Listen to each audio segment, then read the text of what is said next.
हैं तो संसार में जिसे हम सुख और दुख कहते हैं ये कर्म आधारित है कि पूर्व जन्मों में जो इस जीव ने कर्म बांधे थे और वो कर्म जो प्रारब्ध सत्ता में पड़े हुए हर जीव के साथ, जिस आत्मा ने जैसे जैसे कर्म बांधे थे उस आत्मा को वैसे परिणाम अभी आ रहे हैं।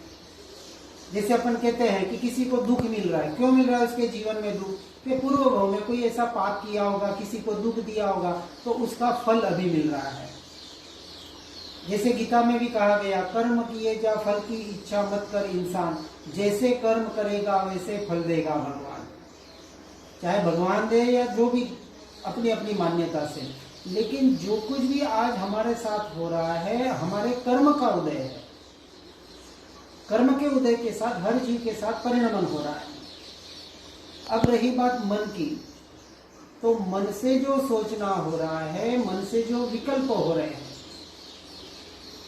और आत्मा की यदि बात करें तो मन के भी जो विकल्प हो रहे हैं, मन में भी जो भाव आते हैं, चाहे अच्छे भाव आते हैं चाहे बुरे भाव आते हैं, किसकी वजह से आते हैं?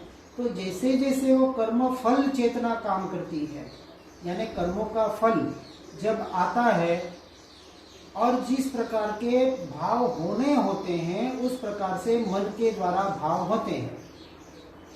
और मन के ऊपर बहुत जनों ने संशोधन भी किया हुआ है। हमारे पास मन के ऊपर एक पूरी पुस्तक है।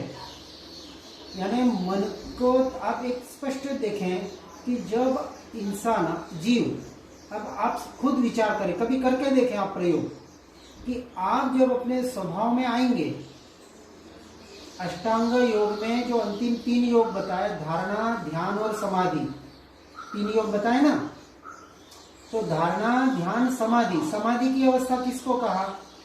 कि जब तक धारणा है तब तक मन है।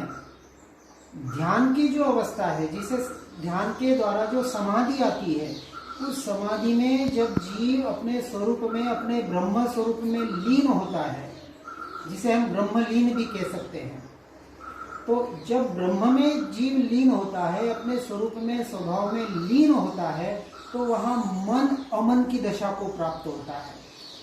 अर्थात एक अपेक्षा से उसे अपन विचारों से रहित दशा भी कहते हैं, जहां विचार भी नहीं है, विकल्प भी नहीं है, कोई सोच ही नहीं है।